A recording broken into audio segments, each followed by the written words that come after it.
Thank you very much. We just have three small and brief questions for brilliant minds. One is, which idea are you really concerned about that it's doing the round around us, and that could be very, very dangerous if it actually happens? On the other hand, and you have 2 minutes, each of you, 3 minutes at most, then the opposite. Which idea do you strongly believe that it should happen, and like that we would have a better world? And at the end, well, you have a few minutes to talk about how to actually make those things happen or not happen. Thank you very, very much for being with us. Would you like to start, Trey? I'm pleased to start. In fact, hearing your questions over lunch, I wrote down some ideas to try to be different than what you were expecting. So on worst ideas, I have anti-intellectualism, fear of science, religious fundamentalism, climate change denialism, fear of GMOs, and the worst, at least in American politics, is fungible facts.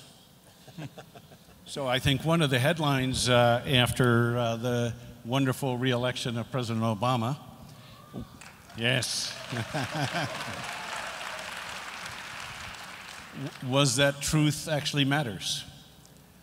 And it's been a dangerous trend in the US where politicians make up their own facts, whether it's about science, about the economy, and without a source to get to what the real truth is, it's very difficult for people to know what to do.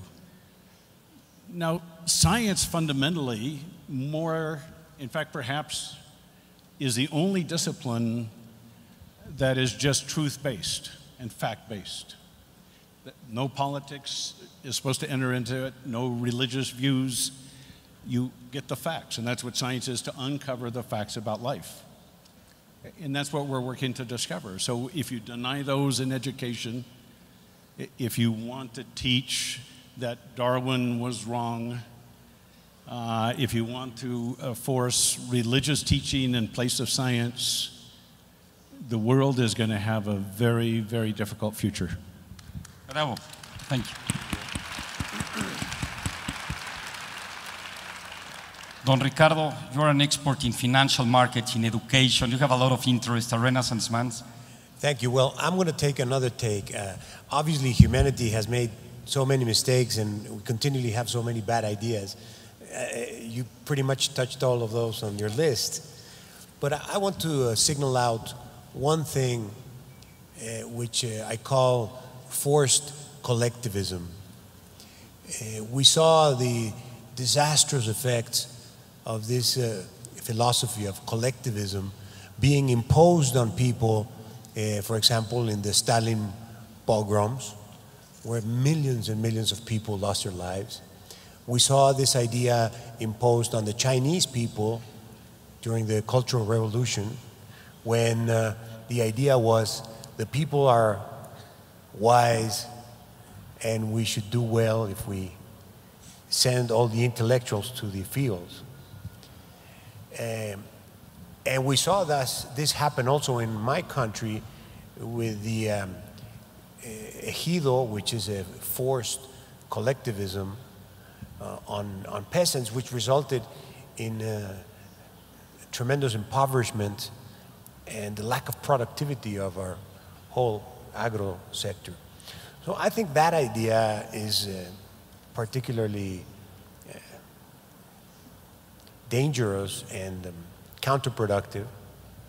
And at the same time, I'm going ahead here, but if we think about one of the better ideas is when you have a collective action on a voluntary basis, which is completely different. Yeah? Completely different. We just came from a restaurant where it happens to be that the manager has organized all his waiters and cooks and staff, and they work like a collective. And they're doing really well. It's a really good restaurant, by the way. But again, this is a voluntary thing. It's quite different situation from the forced collectivism. In fact, President Obama got elected again exactly for this voluntary action. The people went out in the community and made it happen. So I agree with my colleagues on all those counts. It's hard for us to disagree. I think we have a common philosophy. I'll add a couple of things. I think that one bad idea is the notion that people should not take risk. In fact, I am on the stage talking to entrepreneurs and young people all the time about how important it is to take risks, because the day before something is truly a breakthrough, it's a crazy idea. And so where in our society do we allow, in fact, encourage entrepreneurs to try risky ideas, to try for those breakthroughs? Clearly, both of you have not achieved what you've done in life by doing always the safe thing to do.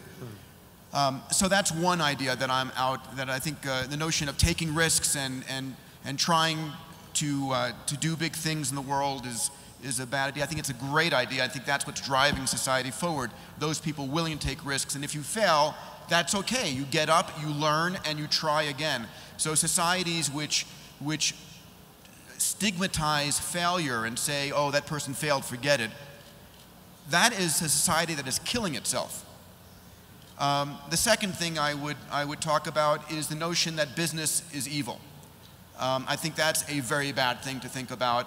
That business doesn't belong in biological sciences of creating life forms, or business does not belong in going out to the stars to mine the asteroids. The fact of the matter is those businesses are what drive the economics, would provide the capital, would provide the incentives so that every single person benefits. The fact that the wealthiest on earth had the first cell phones was a wonderful thing, because now 2, 3, 4, eventually 7 billion people will have cell phones because those early people invested the capital. Great. Un aplauso, por favor, Very para nice los tres. So there is the word freedom, freedom in all the aspects, in terms of ideas, against religion, freedom against not defining correctly property rights, and freedom to take risk, and freedom against fear. But there are also good ideas that some people believe that they are good but not so good, and we have to do something to actually achieve them. So it's time to talk about dangerous, good ideas that we have to take risk, bet on them, and make them happen. Would you like to start? Sure. One of the ideas and companies I started, and we started about 4 years ago, announced it this year, is a company called Planetary Resources. It's backed by a group of billionaires in the United States that's going out to actually mine the asteroids, to go out to the thousands and thousands of rocks out there that are flying through space, many of them coming close to the Earth. Sometimes they come too close and they hit the Earth, and that's a very bad thing. But those asteroids, a sub-percentage of them, are very rich in platinum group metals, rubidium, palladium, osmium, the things which are important for our energy society, our electronic society. And the technology now exists to begin thinking about really the solar system as our economic sphere of influence, not just Earth. In fact, many of the platinum mines on Earth are previous asteroid impact sites. So we are looking at, we're developing the technologies to go out there and capture these, really to make these rare earth strategic metals available to everybody, to really, like I spoke about aluminum being a very precious metal that technology made abundant, the same idea that we're going to take those rare metals, platinum, palladium, osmium, that has tremendous prices, and make them abundant, and the benefits we get societally is huge. So being able to see the asteroids before they hit the Earth, and being able to bring the resources of space into the economic influence of humanity is an idea. Yes. Well, as I mentioned, the collective efforts on a voluntary basis, I think, make a big difference in society. And one of the ways that this collective effort is being empowered these days is by this connected society, especially through mobile devices. I think that is a really good idea whose time has come. And the fact that we all have those computers in our hands that can give us access to any and all information, and that enabled us to work together and to communicate together and to form groups of like-minded individuals, I think it's a really transformative factor in society, just like the sequencing of the DNA and so forth. The impact of having billions of people connected through mobile computers, I think will change the world for the better very soon. We saw in one of the presentations those graphs, that today the internet the internet penetration was like 20%, and that is going to go up to 60%. Well, that's going to happen precisely because of mobile devices. It's not going to be the connectivity at home, and it's not going to be the fixed computers nor the laptops. They're going to be iPads and iPods and iPhones and similar kind of devices, Android phones, that will allow us to talk to our like-minded group of people, to work together, to harness this collective intelligence that is really far superior to any individual one, and we will be able to achieve great things. So I think that's one of my points. Bravo. Yeah. In fact, I completely agree with that, and we'll expand upon it. So here's my luncheon list for best ideas. So distributed manufacturing, and I talked about a little bit with 3D printers and then ultimately with biological printers, is an extension of the mobile devices. And Peter was talking about space, but most people don't realize something as simple as the iPhone has, what, 1 or 2 orders of magnitude more computing power than everything associated with getting us to the moon and back. I mean, it's really stunning.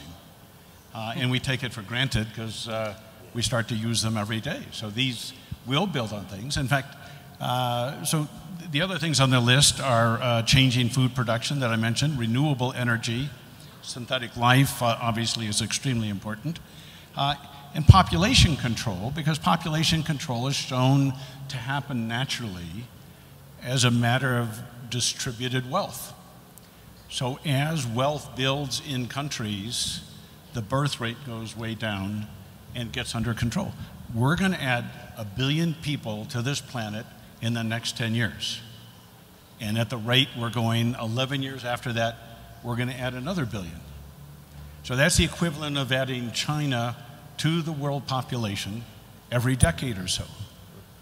Something has to change. And it's not, we can't do it all just by limiting population growth. We have to find new sources of food, fuel, energy, and it's all going to happen when we go to this distributed world. Peter, do you really agree with that last comment? Should we be concerned about that? Well, I agree with what Craig said, which is that the healthier and wealthier and better educated you make a populace, the lower its birth rate is. And so we are going to, hopefully, we're on a trend, as entrepreneurs are creating new devices to educate and create these new technologies. And I do know that a lot of the smartest people I know are beginning to bet on synthetic biology as one of the most powerful tools on the planet, right? Every decade has its technology that is new.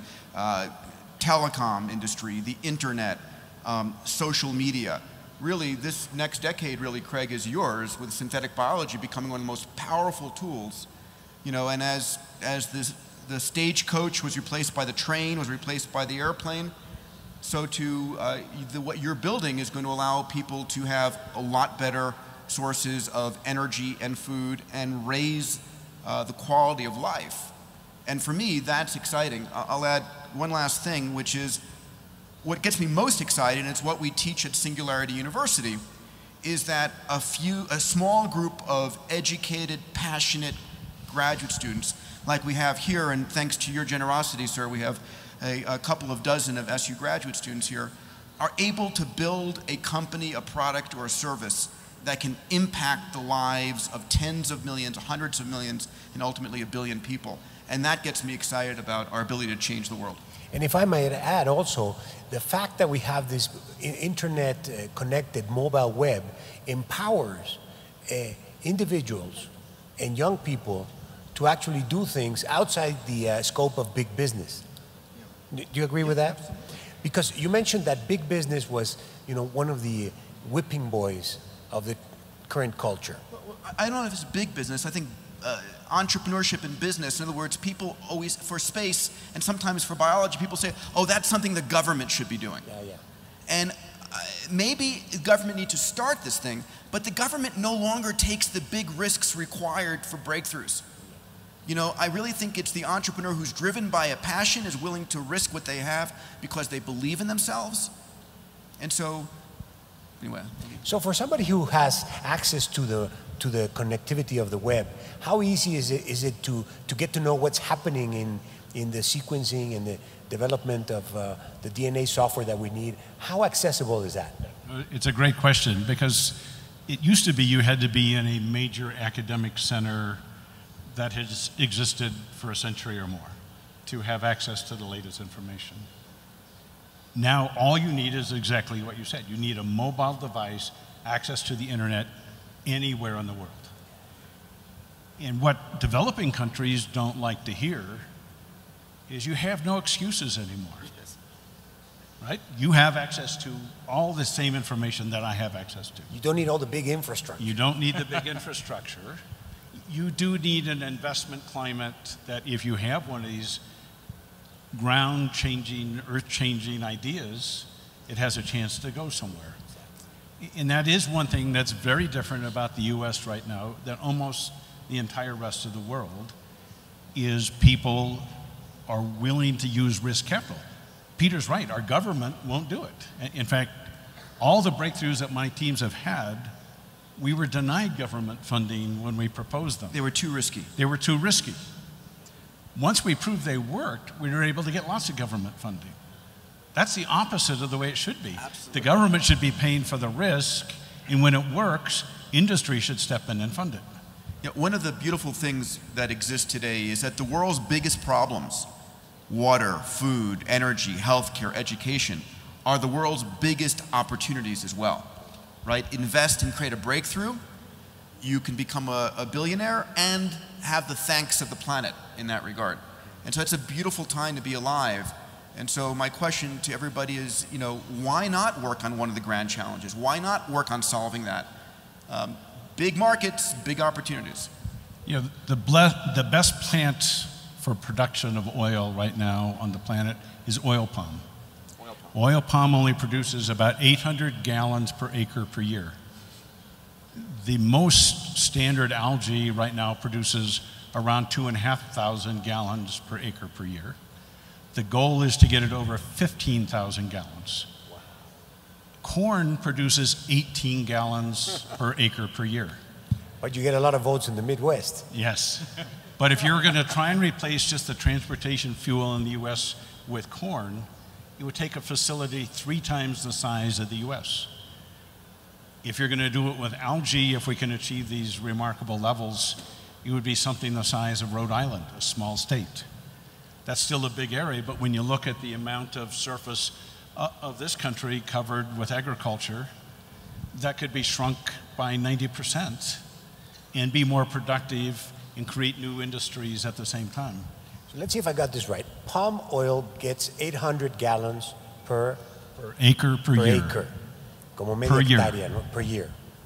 And then algae gets 2,500. Currently. Which is much more. Yes, but the goal is to get to 15,000. But we haven't seen any big algae farms so far. Well, so the difference between growing agriculture and trees like oil palm, you plant them and 5 years later they start to produce. Yeah. So the key things for the future of algae are going to be access to good sunlight. Well, you got plenty a lot of that here. Salt water, you're not short of that. And just open land. The closer to the equator, the better in terms of constancy with it. And then just building up strains that do something different. And it's not just going to be those. There's a lot of plants that can be engineered. We're working on castor. Castor oil is one of the best oils ever produced. They stopped using the plant to produce it because it wasn't reliable enough. If we double or triple the amount of oil coming out of castor, it starts to exceed oil palm, and it's the #1 producing plant. We're actually growing 100-hectare plots here in Mexico right now as tests. So it's using the new engineering, this fear that when you do biology based on knowledge is dangerous compared to random genetic mixing that's been done for centuries. We have to get over that foolish idea very quickly. So there's no reason why Mexico could not be a net exporter of biologically produced fuels and foods. It would be one of the best nations, the way it's configured, to be able to do that. Well, that's a great ending for all of us. Thank you, Rayleigh. Muchísimas gracias. Qué oportunidad tener estas mentes juntas solo aquí con nosotros. Thank you very, very much.